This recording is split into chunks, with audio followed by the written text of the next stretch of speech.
안녕하세요. 네이버 카페 템포 명상 매니저 이마영입니다. 저희가 오늘 할 거는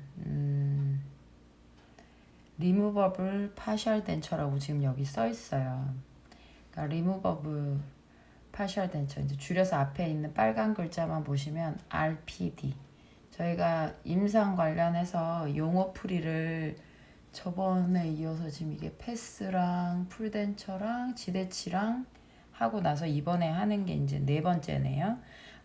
RPD 관련 설명을 드릴 건데, RPD도 그렇고 풀덴처도 그렇고요. 전반적으로 배워야 될 게 너무 많아요. 이게 관련해서 얘기를 다 하자면 시간이 어마무시하게 들어요. 저희가 지금 이번에 10월 10일 날 하는 덴처 특강 같은 경우에는 2시간 반짜리 내용이거든요. 그리고 솔직히 그 내용이 전부 다 설명했다고 말하지 못할 정도로 덴처는 정말 할 내용이 많아요. 하지만 선생님들이 이제 아셔야 될 것들 중에 기본적인 부분을 이 용어풀이에서 해드리는 거라서 그 강의 내용을 다 하는 건 아니지만 필요하신 기본적인 이해도 정도는 이해 정도는 될 수 있도록 이렇게 준비를 해봤습니다. RPD 빨간색 글씨, R removable, P partial, D denture. 그러니까 removable이 가철성, 그러니까 이게 넣었다 뺐다 할 수 있다는 거거든요. 가철성, partial이 이제 부분, denture가 이제 틀리죠. 그러니까 가철성으로 넣었다 뺐다 할 수 있는 부분만 된 덴처죠. 그러니까 보시면 여기가 부분으로만 되어 있잖아요. 덴처가 그러니까 무치약이면 전체가 다 이제 덴처일 거 아닙니까? 그러면 걔는 풀 덴처인데 RPD는 P가 부분이죠. 부분만 덴처가 되어 있기 때문에 부분 덴처. 왔다 갔다 넣었다 뺐다 할 수 있는 removable partial denture. 그 뜻이에요. 물론 잘 아시겠지만 전반적으로 이제 정리를 하는 개념으로 가다 보니까 유치하실 수도 있어요. 너무 잘 아시는 분은. 그렇지만 참고 한번 들어보시면 되게 필요한 내용들도 있으니까 끝까지 한번 들어봐 주세요. 자, 잠깐 다음 내용을 한번 볼까요? RPD는요. 여기 보시면 위에서 아래로 이렇게 끼워 넣는 모습을 보실 수 있어요. 이걸 우리가 이제 흔히 패스가 좋다라고 얘기하는데, 틀리라는 게 이게 가철성이 될 수밖에 없는 게, 아버지가 식사를 하시면, 제가 환자분들 보고 자꾸 아버지라 그래서 알아서 들어주세요. 아버지 식사를 하실 때 넣었다 빼시죠. 넣었다 빼시고 청소해 주시고, 그렇게 하는 이유가 우리가 이게 하루만 쓰고 치우는 게 아니고 보철을 하면 10년을 넘게 쓰셔야 되는데, 청소가 안 되고 씻지를 못하면 이 주변부에 지대치들은 무슨 죄예요, 그죠? 굉장히 지저분해지겠죠. 그리고 이 틀니에도 때가 굉장히 많이 붙습니다. 이게 플라스틱 재질이기 때문에 아무리 강화되고 코팅을 해놔도 어쨌든 세균이 증식되고 그러니까 입속 구강에 침이라는 애가 메탈도 부식시킬 수 있어요. 근데 이런 플라스틱 계열은 여기도 이제 때 끼면 장난 아니죠. 덴처도 실제로 스케일링이라는 걸 하거든요. 굉장히 꺼멓게 때가 껴요. 그래서 그런 것들이고 또 세균도 엄청 번식이 되고 그 부분에. 그러니까 그런 것들을 줄이려면 이제 관리를 소홀히 하실 수 없으니 관리가 되도록 넣었다 뺐다를 하는 거죠. 그러면 이렇게 넣었다 뺐다는 이 덴처가 여기 지대치라는 애. 저번에 지대치 얘기하면서 지대치 관련 개념의 설명을 좀 드렸었어요. 지대치에 이 덴처가 꼈다 뺐다, RPD가 꼈다 뺐다 하면서 이렇게 안착이 되죠. 그러려면 어떤 장치가 필요해요. 그 장치 이름이 뭐냐면 클라스프 외에도 뭐 I바, T바 종류가 되게 많아요. 지대치와 덴처가 안착이 될 때 연결이 되는 장치들. 여기 보면 쇠처럼 긴 것도 있잖아요. 얘도 이름이 따로 있어요. 요건 이제 링괄바라고 따로 있거든요. 그러니까 이런 장치들을 모르면 RPD는 사실 조금 힘들어요. 뭐라 그런지 이해를 못 하거든요. 용어 싸움이에요. RPD 같은 경우는 더더욱. 그러면 이 용어에 대해서 디테일한 걸 다 설명할 수는 없지만 일단 RPD 개념을 이번에 설명하고 여기 필요한 이 부속품들에 관한 자세한 내용은 또 따로 풀어서 설명을 드릴 거예요. 그 RPD 부속품 관련도 한번 생각해 보고 있다고 그때 이제 풀덴처 설명할 때 말씀을 또 드렸었어요. 지대치랑. 그러면 RPD가 연결될 때 필요한 이 대표적인 장치로 이제 클라스프가 있고요. 이 클라스프는 제일 많이 흔히 쓰는 용어죠. 그 클라스프가 여기 보면 유지 장치라 그래서 덴처, 의치상이라고 부르는데 이것도 이제 용어입니다. 외워두셔야 돼요. 의치상, 의치가 이제 가짜이잖아요. 의치상, 그러니까 가짜 이의 형틀을 말을 하는 거예요. 이 틀이 부분적으로 있는 게 RPD라 그랬죠. 지금 보시면 전반적인 풀이 아니고 부분으로 있고 주연결 장치라 그래서 덴처를 지대치와 연결해주는 유지 장치 클라스프와 그리고 주연결 장치라 해서 이 전반적인 모든 부품들이 다 붙어 있으려면 중심에서 잡아주는 장치가 있어야겠죠. 그 애가 이제 주 연결 장치예요. 여기서부터 모든 가지가 다 뻗어가는 거죠. 이제 뿌리 역할을 해주는 거예요. 그러면 요 장치에서 이건 이제 되게 넓죠. 판때기가 요 판이 이렇게 죄송해요. 전 이제 임상에서 막 편하게 쓰는 말을 섞어서 쓰기도 하니까요. 판때기가 판이 메탈로 돼 있어요. 메탈로 되어 있고 넓은 판으로 됐다 그래서 이 친구 이름은 파라탈 입천장을 우리가 파라탈이라 그러잖아요. 파라탈 플레이트. 그러니까 플레이트가 PLATE. 이것도 관련해서 다시 또 이것도 영상을 찍어야 돼요. RPD는 워낙 할 말이 많아서 그 파라탈에 입천장에 플레이트가 들어가는데 요 주연결 장치 중에 한 가지 스타일이에요. 이거 말고도 뭐 예를 들면 여기는 보시면 구멍이 뻥 나 있죠. 얘는 위하고 아래에 이제 연결 장치가 따로 돼 있고 가운데는 구멍이 뻥져 있어요. 얘도 이름이 따로 있어요. 그러니까 이렇게 일일이 다 설명을 하면 한도 끝도 없거든요. 이 동영상이 1시간이 그냥 넘어갑니다. 그래서 일단은 RPD의 주로 구성이 의치상이라는 애, 치아 있죠. 의치상이라는 애, 가짜 틀니 형태를 띠고 있는 가짜 치아하고 주 연결 장치랑 그리고 유지 장치. 요 세 가지 구성으로 이루어진다. 요 기본 정도는 알고 계시면 되고요. 이제 의치상에서 여기에 뭐 도치, 예를 들어 위에 올라가는 치아가 어떤 종류가 들어간지도 다 다르고요. 그리고 유지 장치, 클라스프가 들어가기도 하고 I바가 들어가기도 하고 T바가 들어가기도 하고 클라스프가 이렇게 메탈로 되기도 하고 플라스틱으로 되기도 하고 별의별 게 다 있어요. 그러니까 그런 것들을 또 설명을 드릴 시간이 또 있을 거예요. 또 주연결 장치도 이렇게 넓은 판때기도 있고 구멍이 뻥 뚫린 애도 있고 이거보다 더 큰 애도 있고 뭐 혀 밑에 들어가는 그 아래쪽 치아 쪽으로만 이렇게 지나가는 유린갈 바도 있고 형태가 되게 다양하거든요. 그러니까 그런 것도 또 설명드릴 날이 올 거고 일단은 제가 전반적으로 RPD 구성이 이렇게 되는구나. 그리고 RPD는 지대치하고 요 의치상이 공존을 해요. 보시면 클라스프라고 써있죠. 클라스프가 이 지대치를 끌어안고 있어요. 그래서 클라스프 뜻이 이제 끌어안다, 감싸안다 뜻이 있어요. 그렇게 이해를 하셔도 되게 쉽게 접근하실 수 있을 것 같아요. 이게 감싸안고 있는 거죠. 그래서 치아가 없는 부분에서는 잇몸 뼈하고 그리고 이 지대치하고 이 두 군데서 힘을 받아서 우리가 밥을 먹을 때 콱 하고 음식물이 씹으면 60에서 80kg라는 교합력이 작용을 해요. 그러면 그 교합력이 어떻게 이가 없는 잇몸에 그냥 가면 제대로 교합이 전달이 안 될 거 아닙니까? 교합력이. 그 음식이 잘 안 씹히겠죠. 그렇다고 덴처를 했다고 음식이 갑으로 진짜 잘 씹히는 것도 아니에요. 그렇지만 없는 것보단 낫기 때문에 훨씬 나아요. 이 RPD는 또 게다가 지대치에서 힘을 얻기 때문에 일반 덴처보다 힘이 더 좋습니다.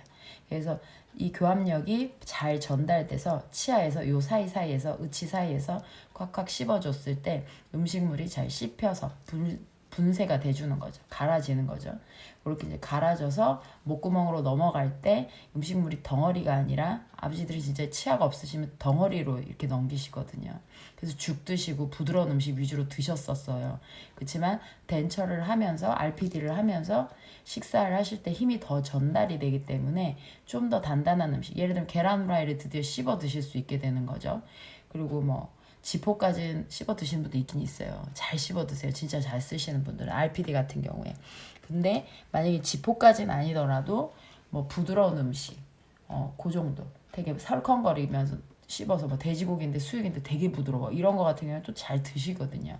그래서 식사를 좀 더 단단한 음식 쪽으로 가실 수 있다는 거죠. 완전 단단은 아니더라도 완전 멀건 음식에서 약간은 좀 설컹거릴 수 있는, 설컹거려서 이제 씹어서 이제 삼킬 수 있는 그 정도 선까지 가신다는 거죠. 그리고 거기에 더 앞서서 진짜 잘 드시는 분들 같은 경우에는 콩도 드세요. 볶은 콩이라 그러죠. 딱딱한 거, 그런 것도 막 드세요. 그러니까 쓰기 나름인 것 같아요, 덴처도. 그다음에 이 클라스프를 사용해서 요 지대치와 덴처가 감싸주기 때문에 힘이 유지가 아무래도 잡아주는 데가 있으니, 어디 그냥 지 혼자 떠 있는 것도 아니고 주변에 어디 묶여 있으니 아무래도 교합력이 이 잇몸의 뼈에 더 잘 전달이 돼서 얘네들이 이제 덴처에 씹을 때 요 치아 사이에서, 덴처하고 덴처 사이에서, 혹은 덴처하고 자연 치아 사이에서 교합력이 좀 더 강하게 작용을 해주는 거죠. 제대로 씹을 수 있게. 그러면 클라스프 같은 경우에는요, 우리가 지대치 보시면 지대치가 올라가는 부위, 요 지대치 여기 덴처 올라가는 부위죠. 지대치 요 부위 보면 뭔가 삐죽삐죽하고 뭔가 구멍이 나 있어요. 그 이유는 클라스프라는 애가 단순하게 이 클라스프만 있어가지고는요, 이 덴처가 힘을 지지를 못해요. 예를 들어 여기 지대치 위에 여기 보시면은 덴처의 요 부분, 여기 이제 레스트라고 하는 거거든요. 요 레스트가 여기 레스트 쉿이라 그래서 이렇게 뽕 하고 이제 구멍 뚫린 것 같은 요 부분들 있죠. 이런 부분들이 레스트가 앉을 수 있는 의자란 뜻이에요. 이렇게 레스트 쉿이에요. SEAT, 쉿. 레스트가 REST거든요. 레스트 쉿이 형성이 돼 있으면 나중에 이 레스트, 덴처의 레스트 부분이 여기에 걸쳐져요. 이 부분에. 그래서 지금 분명히 여기가 삐쭉삐쭉하고 날카로울 텐데 이 부분이 덮이니까 어떻게 되겠어요? 아, 원래 이 날카로웠던 부분이 미끈해지는 거죠. 그러면서 환자 혀에 걸리지 않아요. 그런데 그냥 지대치만 있는 상태에서 여기가 완전 뾰족해서 혀가 찔릴 정도는 아니지만 그래도 약간 날카롭긴 하거든요. 여기가 날카롭다기보다 뭐랄까요? 약간 완전 뾰족은 아니고요. 그러니까 어쨌든 혀에 걸리는 느낌이 들어요. 그러면 환자 입장에서는 되게 불편하실 수도 있어요. 이물감이 느껴지니까. 그런데 이게 덴처가 들어가면 앉을 자리니까 선생님들이 이제 설명하실 때 얘기를 하죠. 아버지 지금 혀 대시는데 날카로운 부분 혹은 뭐 약간 뭔가 불편하신 부분이 있죠. 이렇게 약간 걸리는 부분이 있죠. 그런 표현을 쓰시죠. 그러면 그 부분은 나중에 틀니가 올라가면, 덴처가 올라가면 이게 없어져요. 매끈하게 정리가 돼 버리니까 불편감은 훨씬 줄어드실 거예요. 그렇지만 일부러 혀를 갖다 대시지 마세요. 위험까지는 아니지만 좀 이렇게 불편하실 수 있으니까 이런 식으로 설명을 드릴 거예요. 그러니까 이 부분이 바로 그 부분인 거죠. 그러니까 여기 레스트가 올라가야 되는데 그냥 아무것도 없으면 미끄러지겠죠. 그래서 여기에 안착이 되도록 자리를 마련해 두는 게 이 레스트 쉿이에요. 그러면 지대체의 쉿을 만들어서 레스트를 얹어지는 이유가 뭔가? 예를 들면 우리 클라스프가요, 여기 클라스프만 있고요. 기본 클라스프는 사실 레스트를 포함하고 있거든요. 클라스프는. 근데 어쨌든 우리가 흔히 아는 보이는 쪽에 이 C자 형태만 있다면 어떻게 되느냐? 우리 교합력 60에서 80kg 작용을 하잖아요. 그럼 일단 콱 씹잖아요. 그럼 뭐 콱 하고 씹으면 이 교합력이 들어갈 텐데 이 교합력이 바로 이 덴처에 확 하고 먼저 들어간다면 이 클라스프는 그냥 걸쳐져 있는 거예요. 실제로 감싸 안고 이 덴처가 움직이지 않도록 고정을 해주는 거지 교합력 전체를 다 감당하진 못해요. 그래서 덴처가 이렇게 들썩하고 내려갈 겁니다. 들썩 내려가면서 들썩 움직일 거예요. 그러면서 덴처의 교합력이 확 작용하면 이게 훅 하고 들어가 버리잖아요. 그럼 어떻게 될까요? 잇몸이, 특히 이 지대치와 잇몸 사이에 있는 이 부분 보이시죠?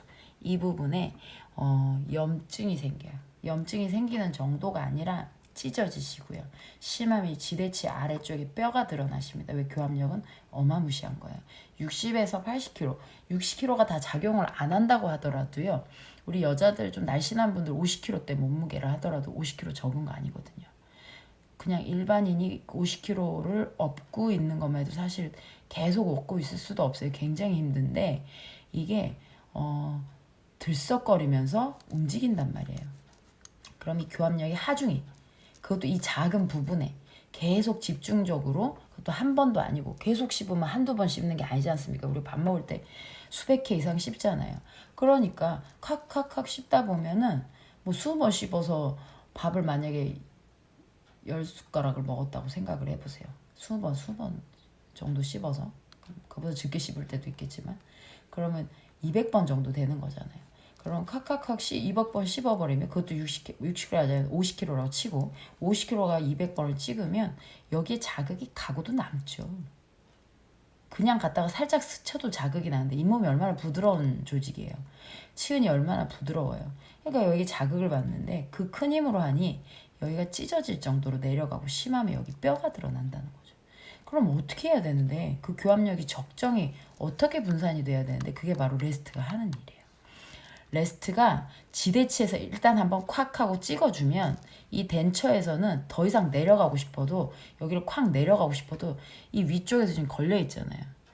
레스트가 위쪽에 교환면 쪽에서 여기서 딱 눌려 있잖아요. 눌려 있으니 여기서 더 누르고 싶어도 더 못 내려가요. 그러니까 일종의 걸쳐져 있는 거죠. 여기에 걸쳐져 있는 거예요. 버스 손잡이 잡고 있는 거랑 마찬가지인 거예요. 그래서 더 내려가고 싶어도 못 내려가요. 툭 하고 내려가고 싶어도 못 내려가요. 그 클라스프는 좌우로 움직이는 걸 방지해 주는 거고요. 레스트의 역할은 위에서 아래로 내리찍을 때 더 이상 내려가지만 치은이 손상되니까 그래서 치은을 보호해 주는 보호대 역할을 하는 거예요. 근데 만약에 이 레스트에 이 부분 보이세요? 이 레스트가 만약에 부러졌어요. 실제 레스트는 이렇게 널찍한 것도 있지만 더 작은 것들이 많아요. 무슨 콩알 조그만한 거지. 그 렌틸콩 그 사이즈 있잖아요. 되게 작은. 그 정도 크기로 되게 작아요. 그렇게 형성이 돼 있으니 당연히 이렇게 쿡쿡 누르면 이게 오래 버틴다 하더라도 잘못하면 부러질 수도 있는 거예요. 실제로 이제 식사하시다가 뭐 7년, 8년 오래돼서 입속에 또 산도가 개개인차가 약간씩 있잖아요. 같은 침이라도 더 빨리 부식을 일으키는 애들이 있거든요. 그러면 이런 데서 이제 약해질 수도 있고 아니면 이제 쓰실 때 피로도 이 쇠가 자꾸 넣었다 뺐다 하다 보면 또 이 부위가 또 유달리 얇게 제작될 수도 있고 그러면 저 부분이 똑 하고 부러져 나갈 수도 있어요. 그러면 이 레스트가 없어지는 순간 그때부터 무슨 일이 생길까요? 계속 내리 찍어요. 근데 어르신들이 되게 특이한 게 특히 이제 어머님들이 이게 되게 특이하다 그래야 되나? 잘 참아요 너무. 그래서 여기 막 뼈 드러난 다음에 오시는 분들도 있어요. 임상에 있으면. 별의별 케이스가 다 있어요. 어머니 안 아팠어요? 그러면 좀 불편했고 아프긴 했지만 나을 줄 알았지. 뭐 이렇게 얘기를 하시는 거죠. 큰일 나거든요. 그래서 어머님들이나 보호자분들, 특히 이제 연세가 많으신 분들은 보호자분들한테 꼭 말씀을 하셔야 돼요. 이 부분이 부러지면 그 즉시 오셔야 됩니다. 당신이 이걸 쓰시면 이 잇몸이 난리가 나요. 아주 다 찢어져요. 너무너무 아파요. 이 고통이 얼마나 큰데요. 생리 뽑는 것 같아요. 그런데 어머니 이걸 참으시면 큰일 나거든요. 그래서 꼭 오셔야 됩니다 라고 말씀을 하셔야 돼요. 근데 이런 것들을 전달해도 말씀 잘 안 들으시거든요. 그래서 이제 자식분들이나 자제분들이나 아니면 뭐 연세가 너무 많으신 분들은 손주들이 이제 같이 계시면서 한 집에 살면서 그렇게 계신 분들도 있거든요. 그래서 보시고 이제 주로 챙겨주시는 분한테 그런 얘기를 해주시면 그분들이 이제 보시고 틀니 세척하실 때나 이렇게 담그실 때 한번 뭐 일주일에 한 번이라도 한 달에 한 번이라도 체크를 해주시면서 저런 데가 부러지면 어머님들한테 이제 말씀을 하라고 아버님한테 말씀을 하라고 그렇게 해서 병원 모시고 오라고 이렇게 전달을 해드려요. 굉장히 중요한 거로 저는 약간 공포심을 줘요. 큰일 나요 이렇게. 근데 그런 것들을 소홀히 할 수가 없는 게 꼭 있어요. 이런 케이스가 1년에 몇 건을 저는 꼭 봤거든요. 그래서 꼭 신경을 써주시라는 거죠. 이 부분 부러지지 않으면 좋지만 혹시 부러지면 오시면 이거 해결될 문제인데 그리고 이제 100% 해결은 안 돼요. 얘 같은 경우 이제 부러져 버리면 그냥 못 씁니다. 사실 덴처 새로 하셔야 돼요. 새로 붙여줄 수는 있는데 한계는 있어요. 그래서 그건 알고 계셔야 돼요. 그래서 부러지면 이 덴처는 수명이 끝난 거라는 사실을 꼭 알려주셔야 됩니다. 그리고 이거 쓰시면 치은이 아주 난리가 특히 여기 찢어지고 밝아지고 난리가 난다는 거 꼭 말씀드리세요. 입천장이 이렇게 파라탈 플레이트로 되어 있네요. 메탈로. 그래서 이런 것도 이거 아까 봤던 이 파라탈 플레이트구나. 이렇게 보시면서 용어들도 알아가는 거죠. 그래서 덴처 RPD에서는 이 주연결 장치와 지대치 주변의 장치들 부연결 장치라고도 하고요. 이건 이제 부연결 장치는 아닌데 부연결 장치는 또 따로 있어요. 그래서 장치들이 있고요. 그리고 이제 유지 장치라 해서 이런 클라스프들이 있고요. 뭐 여기 보면 아이바도 있거든요. 이것도 이제 클라스프처럼 유지 장치에 속해요. 그러니까 어디 움직이지 말라고 유지시키는 거죠. 그리고 가짜 치아 역할. 치아가 없는 무치약 부위에 올라가는 의치 부분이 이렇게 존재를 하게 되는 겁니다. 그래서 이 구성과 제가 하다 보니까 좀 얘기가 길게 되는데 레스트 C 관련 내용도 한번 깊이 생각을 해보시면 이게 이런 거였구나 뜻을 좀 더 이해하기 쉬우실 겁니다. 그리고 그 외에 이제 다른 거 제가 다음번 내용은 임시덴처 관련해서 이제 말씀을 좀 드리려고 하거든요. 그래서 임시덴처 관련 내용도 한번 참고해 주셨으면 좋겠습니다.